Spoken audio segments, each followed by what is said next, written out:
Hello everyone, welcome to Classomania. This is me Preeti और हम कर रहे थे 11th CBSE के second chapter rights in the Indian constitution को, जिसमें हमने कवर कर लिए थे कुछ topic already. Importance of rights, bill of rights and fundamental rights पर हम थे, जिसमें से हमने दो फंडामेंटल राइट्स को बहुत ब्रीफली डिस्कस कर लिया था, right to equality and right to freedom को।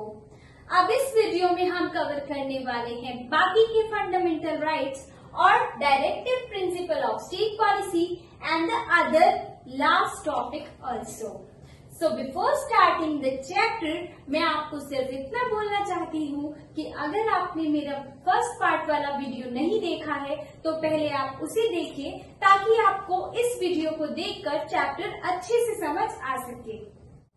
आर्टिकल 23 हमें सिक्योर करता है फोर्स्ड लेबर, ह्यूमन ट्रेड और स्लेवरी से। फोर्स्ड लेबर का मतलब है किसी भी इंसान से जबरदस्ती काम करवाना या फिर वर्किंग आवर्स से एक्स्ट्रा काम कराना, उसके काम के बदले उसे थोड़े कम पैसे देना। ह्यूमन ट्रेड का मतलब है गरीब, भिखारी या किसी मजबूर इंसान का फायदा उठाकर उसे बेचना। और स्लेवरी का मतलब है किसी भी इंसान को पूरी तरह से खरीद कर उससे जो मर्जी वो कराना, अपना दास बना लेना।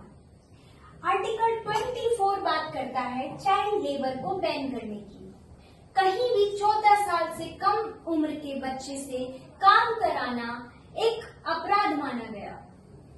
देखिए, एक्सप्लॉयटेशन दो ही लोगों का हो सकता है, या तो बड़ों का या छोटों का, तो दोनों के लिए ही अलग अलग आर्टिकल्स में बात की गई। और अब हम बात करेंगे हमारे फोर्थ फंडामेंटल राइट यानी फ्रीडम ऑफ रिलीजन की।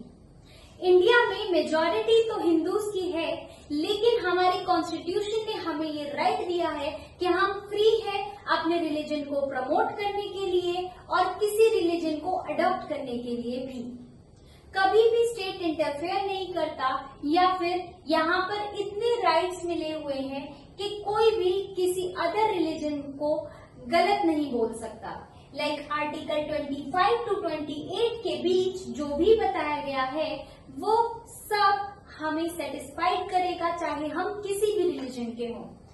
आर्टिकल 25 में हमें राइट मिला है कि हम किसी भी रिलीजन को फॉलो कर सकते हैं और किसी भी रिलीजन को अडॉप्ट भी कर सकते हैं। आर्टिकल 26 में हमें ये राइट मिला है कि हम किसी भी रिलीजन के हैं, हम कोई भी रिलीजियस रिलेटेड इवेंट ऑर्गेनाइज कर सकते हैं या उसमें पार्टिसिपेट कर सकते हैं। आर्टिकल 27 बात करता है कि हम किसी भी रिलीजन का प्रमोशन कर सकते हैं, कोई भी स्पेशल टैक्स नहीं लगेगा। और आर्टिकल 28 हमें ये राइट देता है कि रिलीजियस एजुकेशनल इंस्टीट्यूट जो होते हैं वो भी हम खोल सकते हैं, वहां पर हम एजुकेशन दे सकते हैं रिलीजन से रिलेटेड। उसमें स्टेट का भी रिस्ट्रिक्शंस नहीं लगाएगा। जैसे मॉमडेन्स के मदरसे आपने सुने होंगे, या फिर अब सिक्स के अलग से होते हैं, तो इसी तरह से कोई भी जो गवर्नमेंट का इंस्टीट्यूशन नहीं है वहां पर आप इस तरह की टीचिंग दे सकते हैं अपने रिलीजन से रिलेटेड और अपना प्रमोशन भी कर सकते हैं। हमारा फिफ्थ फंडामेंटल राइट है कल्चरल एंड एजुकेशनल राइट, जो कि आर्टिकल 29 और 39 में दिया गया है। मैंने लास्ट वीडियो में भी बताया था कि ये इकलौता ऐसा फंडामेंटल राइट है जो स्पेशली माइनॉरिटीज के लिए है, जिसमें वो अपने कल्चर, अपने लैंग्वेज और अदर जो इंटरेस्ट है उनका प्रोटेक्शन कर सकते हैं। और आर्टिकल 30 उन्हें राइट देता है जो भी लिंग्विस्टिक हो गए या फिर रीजनल हो गए, जो भी माइनॉरिटीज है, उनको अपना एजुकेशनल इंस्टीट्यूशन स्टैब्लिश करने की भी राइट देता है। हमारा लास्ट फंडामेंटल राइट है rights to constitutional remedies, article 32, जिसे डॉक्टर भीमराव अंबेडकर जी ने heart and soul of constitution कहा। और उनके ऐसा कहने की वजह सिर्फ ये थी क्योंकि जिस तरह हमारी बॉडी चाहे कितनी भी अच्छी हो, कितनी भी सुंदर हो, लेकिन बिना उसमें हार्ट एंड बिना उसमें सोल के वो काम नहीं करेगी। उसी तरह चाहे फंडामेंटल राइट्स कितने भी अच्छे हो, कितने भी पावरफुल बनाने वाले हो, अगर उन्हें कोई प्रोटेक्शन नहीं देगा, उन्हें कोई इन्फोर्स नहीं कराएगा, तो उन राइट्स का कोई वैल्यू ही नहीं होगा।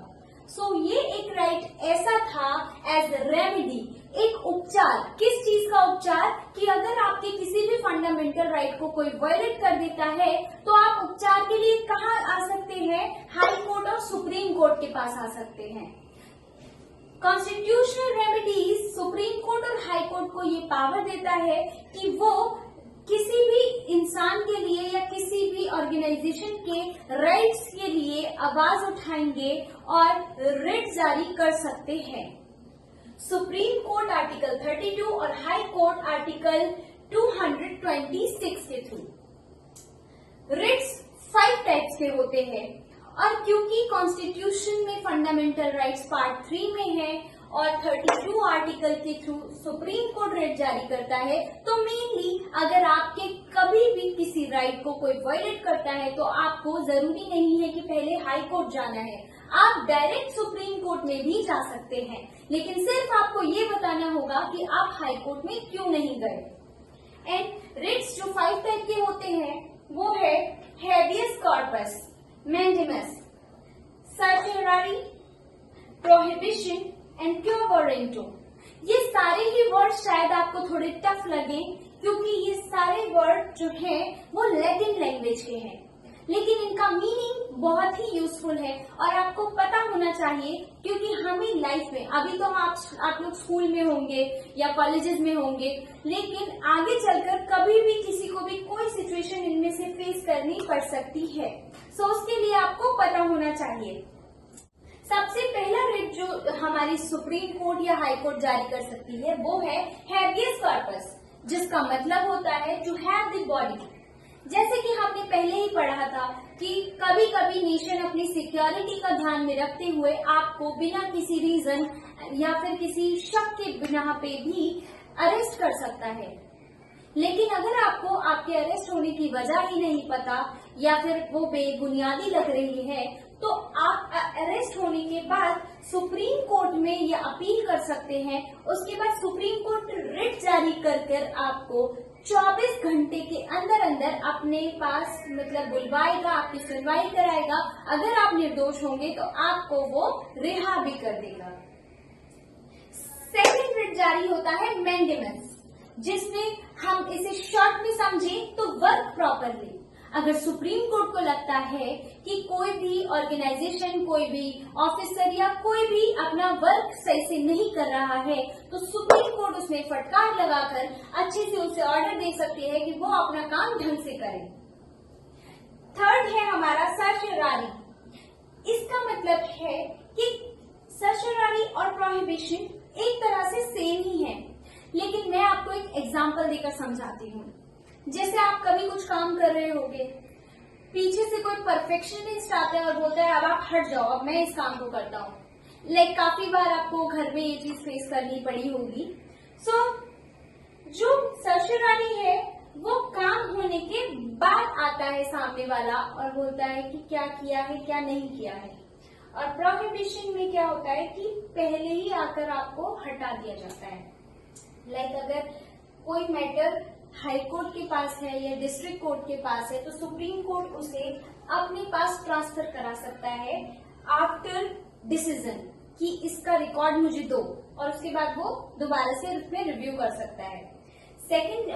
फोर्थ जो रिट है वो प्रोहिबिशन का है। इसमें क्या होता है कि काम होने से पहले ही जो केस होता है उसको ट्रांसफर कर दिया जाता है, प्रमोट कर दिया जाता है हायर लेवल पे। जैसे अगर डिस्ट्रिक्ट कोर्ट का कोई मैटर है तो उसे हाई कोर्ट अपने पास बुला सकता है उस मैटर को प्रमोट करके। तो ये 2 रिट है जो लगभग सेम ही है, बस इसमें फर्क है आफ्टर और बिफोर का। एंड लास्ट रिट है क्वा वारंटो, जिसका मतलब है कि सुप्रीम कोर्ट या हाई कोर्ट को अगर ये पता चलता है कि आप सरकारी पद पर गलत तरीके से गए हैं, आपने प्रोसीजर फॉलो नहीं किया, आप उसके लिए एलिजिबल नहीं है, तो वो रिट जारी करके आपको आपके पद से हटा भी सकते हैं और आपको पनिशमेंट भी दे सकते हैं। इसे आप ऐसे एग्जाम्पल के साथ समझ सकते हैं कि अगर आपने कॉलेज में एडमिशन लिया लेकिन आपने एंट्रेंस एग्जाम क्लियर नहीं किया, आप उसके लिए एलिजिबल नहीं है, तो ऐसी सिचुएशन में आपका एडमिशन कैंसिल कर दिया जाएगा। इसी तरह 5 रिट के थ्रू सुप्रीम कोर्ट को हमारे 6 फंडामेंटल राइट ने ये पावर दी कि वो हमारे हमारे राइट्स को सिक्योर कर सके, प्रोटेक्ट कर सके। लेकिन हमारे राइट को प्रोटेक्ट सिर्फ सुप्रीम कोर्ट और हाई कोर्ट ही नहीं करते हैं, बल्कि अदर ऑर्गेनाइजेशन और कमीशंस भी ऐसे हैं जो हमारे राइट को प्रोटेक्ट कर रहे हैं, जैसे national commission on minorities, national commission on scheduled caste and national commission on women. So women, scheduled caste, minorities, इन सब के लिए भी कुछ कमीशंस हैं जो हमारे राइट्स को प्रोटेक्ट कर रहे हैं और हम इनकी हेल्प से भी अपने फंडामेंटल राइट को सिक्योर कर सकते हैं। लेकिन द फैक्ट इज कि इनके पास रिट की पावर नहीं है। जी, कॉन्स्टिट्यूशन भी बना और पार्ट 3 में हमें हमारे फंडामेंटल राइट्स भी मिले, जो कि डेवलपमेंट के लिए जरूरी तो थे लेकिन इनफ नहीं थे। अब हमारे इंडिया के सामने चैलेंज था कि किस तरह से सोसाइटी में इक्वालिटी आए, किस तरह से सबका डेवलपमेंट हो और सोशल वेलफेयर को ध्यान में रखकर किस तरह की पॉलिसीज बनाई जाए। तो हमारे कॉन्स्टिट्यूशन के 4th पार्ट में एक कॉन्सेप्ट डाला गया जो कि आयरलैंड से लिया गया था। वो था directive principles of state policy का कॉन्सेप्ट, जिसका मतलब है कि वो प्रिंसिपल्स जो डायरेक्ट कर रहे थे हमारे स्टेट को कि स्टेट किस तरह की पॉलिसीज बनाए जिसमें ज्यादा से ज्यादा गोल्स को वो अचीव कर पाए, जैसे डेवलपमेंट हो गया, इक्वालिटी हो गया और बाकी सब। आर्टिकल 36 से 51 के बीच ये सब बताया गया और इसमें सभी थॉट्स को मर्ज किया गया, चाहे वो गांधी जी का हो, चाहे सोशलिज्म हो, चाहे लिबरलिज्म हो। इन सभी के मिक्सचर्स में जो भी बेस्ट थॉट थे कि एक स्टेट को क्या करना चाहिए, गांधी जी के विचारों में, समाजवादी विचारकों के विचार में और उदारवादी लोगों के विचार में, इस सब को मर्ज कर बताया गया। लेकिन फंडामेंटल राइट्स और डायरेक्टिव प्रिंसिपल्स में इतना डिफरेंस है कि फंडामेंटल राइट्स अगर आपको नहीं मिलते हैं, वायलेट होते हैं, तो आप सुप्रीम कोर्ट के पास जा सकते हैं। पर डायरेक्टिव प्रिंसिपल्स अगर स्टेट फॉलो नहीं करता तो आप उसके लिए कुछ केस नहीं कर सकते हो, अपील नहीं कर सकते हो कोर्ट से कि वो गवर्नमेंट को बोले कि स्टेट पॉलिसी क्यों नहीं फॉलो कर रही है। एंड ये लीगली इन्फोर्सेबल भी नहीं है, जैसे कि मैं आपको बता ही चुकी हूँ। सो ये है क्यों? अगर ये इन्फोर्सेबल ही नहीं है लीगली, तो गवर्नमेंट इसे फॉलो क्यों करेगी? क्यों स्टेट इसको मानेगा? क्योंकि वो पावर में रहना चाहता है। और अगर वो हमारे वेलफेयर के लिए पॉलिसीज नहीं बनाएगा तो यहाँ पर तो भाई जनता ज्यादा पावरफुल है, वो तो गवर्नमेंट को चेंज कर देगी। बस इसी के लिए हमारा स्टेट इन सब पॉलिसीज को फॉलो करने की कोशिश करता है। अब हम बात करेंगे एक यूनिवर्सल ट्रुथ की। ऐसी कोई बहू और सास नहीं जिनके बीच मतभेद नहीं, और ऐसा कोई बेटा नहीं जो इन मतभेदों में फंसा नहीं।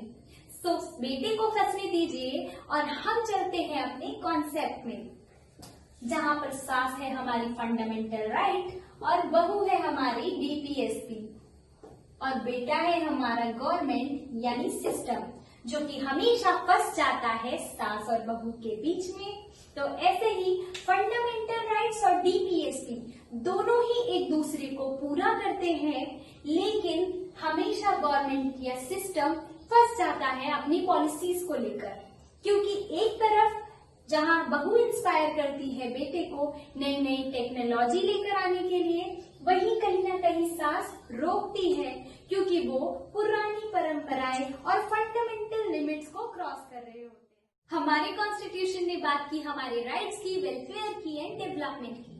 तो अब हम जाते जाते बात करेंगे उन ड्यूटीज की जो हमारे कॉन्स्टिट्यूशन ने हमें दी है, क्योंकि बिना कुछ करे तो घर वाले भी हमारी डिमांड पूरी नहीं करते। सो वो ड्यूटीज जो हमारे कॉन्स्टिट्यूशन ने हमें दी उन्हें बोला गया फंडामेंटल ड्यूटीज, जो कि पहले हमारे कॉन्स्टिट्यूशन में नहीं थी।